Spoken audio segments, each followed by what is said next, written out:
kuri uno munsi wa none baza kudufata mu mugongo kuko nyine bamaze kubivuga. Hariho bamwe bageze hano inshuro 3 abandi 2. Abo bantu bose baje kudufata mu mugongo, ndavuga ngo Imana ibaheze umugisha. Ubundi nshimiye abantu bose kuri uno munsi bahuruye bakaba baje ahantu, bakaba baje gusoza iki gikorwa. Umunsi babivuga nyine uriya muzehe yavuze bukeya, ariko nyumva Bienveni yabyumvishije cyane. Bienveni ni umwana mutoya ariko ni umuntu ukomeye. Ukuri ndabashimiye n'abarumuna biwe, Imana ibaheze umugisha. Ubundi nshimiye abana bavuye mu Minembwe nabo kuko babonye uyu mwanya bagahurirana n'iki gikorwa. Imana ibagirire neza, bazavana amakuru babwire babazehe. Ubundi nshimiye itorero ry'aba bantu ko bagize umuhango. Hariho ubwo baza bagiriwe umuhango ariko bamwe bakabura amatorero, ariko kuba babagiriye uyu munsi mukuru itorero ryabo, ndavuze ngo Imana ibaheze umugisha. Ubundi nshimiye abapasiteri n'abashefu n'abaturage ba Bijombo bose bitabiriye uyu munsi bakaba baje kuwukorera. Imana ishimwe. Ubundi nshimiye umuryango w'Abarundi n'Intwari bagira ubumwe, baza bashira hamwe ikindi babiteguza bakagishobora. N'ukuri ndavuze ngo Imana ibaheze umugisha. Naho abanyakwigendera bavuze simbavugaho cyane. Zabuloni yari umukirisitu, neze kumenya ubwenge nsanga ni umukirisitu, azakorera Imana, arabungaje hajya mu Mikenke. Ni ukuri kubera kumukunda sinyogiye iwacu ngo ntahe ntageze iwiwe. Yaramukundaga mu buzima bwaje kandi nawe akankunda.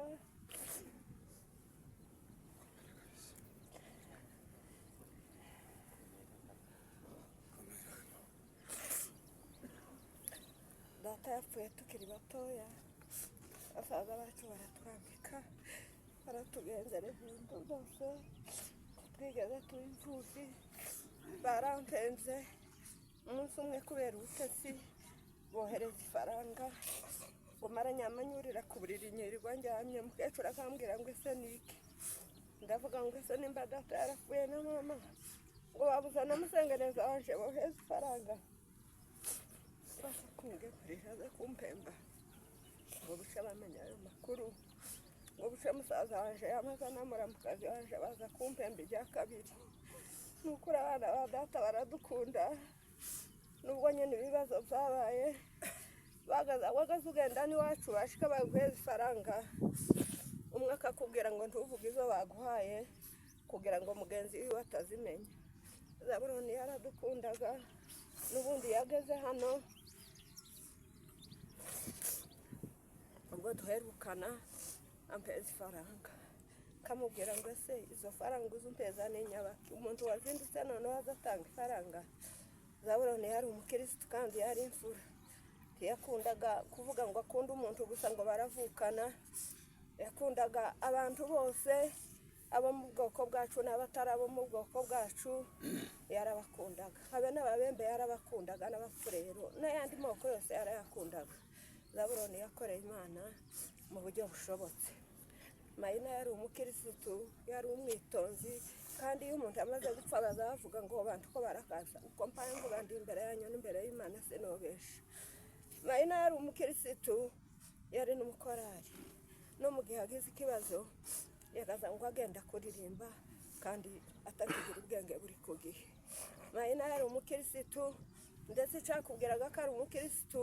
Umunsi umwe yagiye gushima umwaka urangije, ubwo nyari ntari nyaraye nsanze bityo umwaka warangiye atanga inka. Mayina yakoreye Imana mu buryo bwiwe bushobotse. Mayina yacumbikiraga abashitsi, yagiraga abashitsi kuri uwo musozi yabagaho. Imana yari yaramuhaye umugisha wo gukunda abantu, imuha n'ibintu byo kubakorera. Ni ukuri aba bantu bakoreye Imana.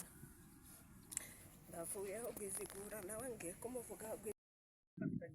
Uburyo kabiri uyu mubyeyi yari umubyeyi wakundaga gusenga cyane, kandi imbuto yagiraga cyane baraza no kubivuga abari babayobozi ba Kinamama hariya Siriya, baraza kubivuga cyane nibo bari babayoboye.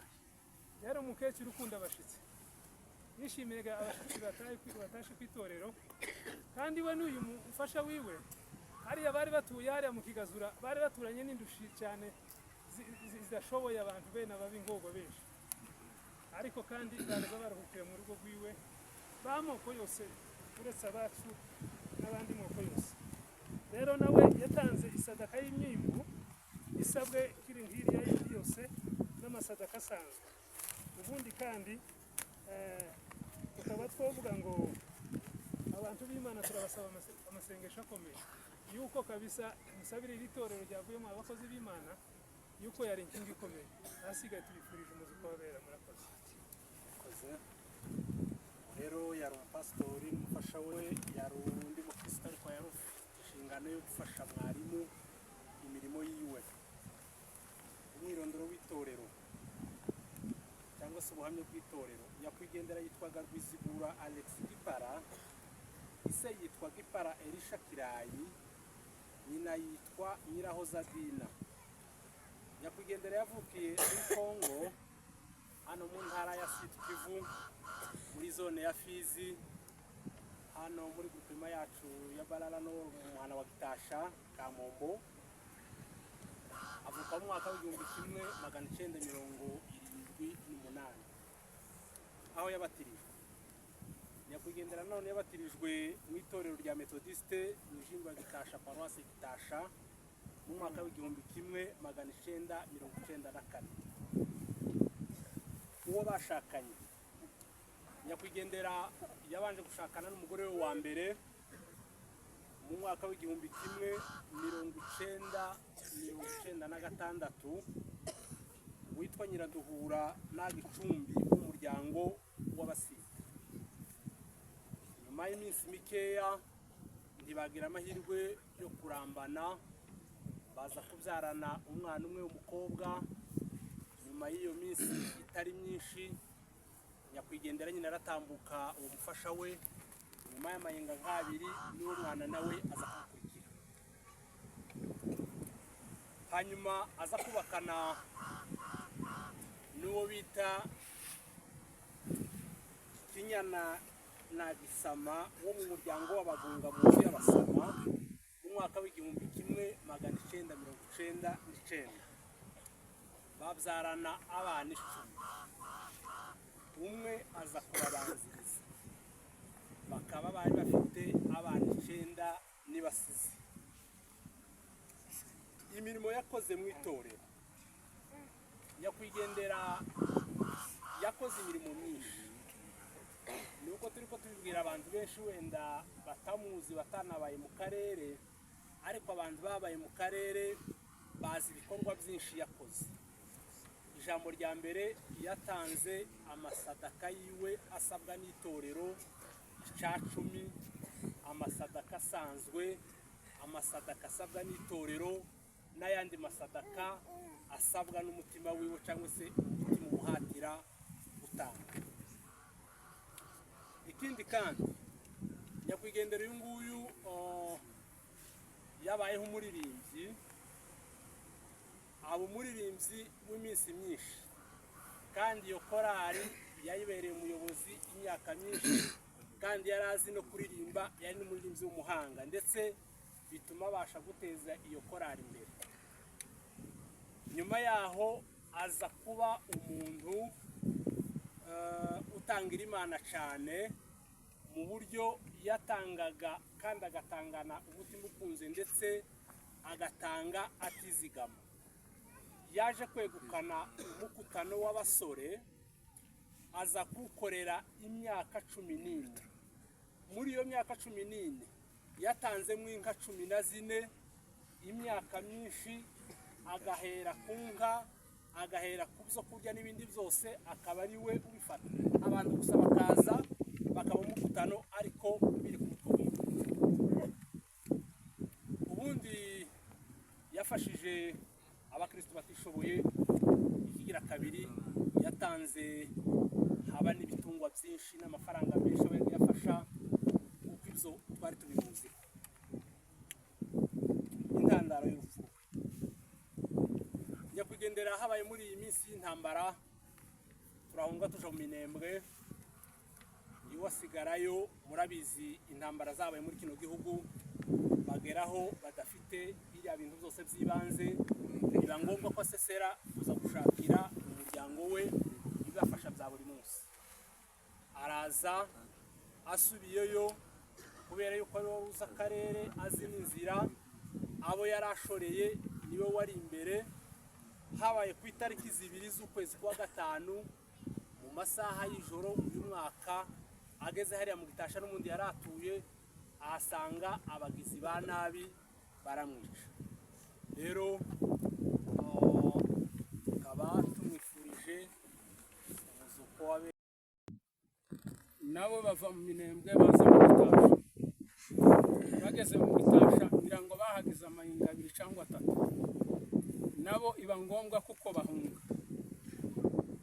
Bamaze guhunga bahungira hano iwacu. Bageze hano iwacu bahageze mu kwezi kwa gatatu gutangiye, aho ni mu mwaka utambutse mu 2025. Turabana ariko baza bapfushije uwundi muntu yaguye hariya mu Mikenke, ariko we yararwaye bararwaza kandi barashingura, bamukorera iminsi mikuru nkuko nyine bisanzwe nkuko muza mubikora. Ariko turi hano bari hano habaye mu kwezi kwa mbere kugeza muri ku kwezi kwa gatandatu, bapfusha abantu 5 kuko muvuye kubyumva babivuze. 5 ni uwo wa mbere. 5 uretse uwo wa mbere ni uwa gatandatu. Hariho Mbaraga asa n'umugore wiwe, hakaba Rwizigura, hakaba na Honore.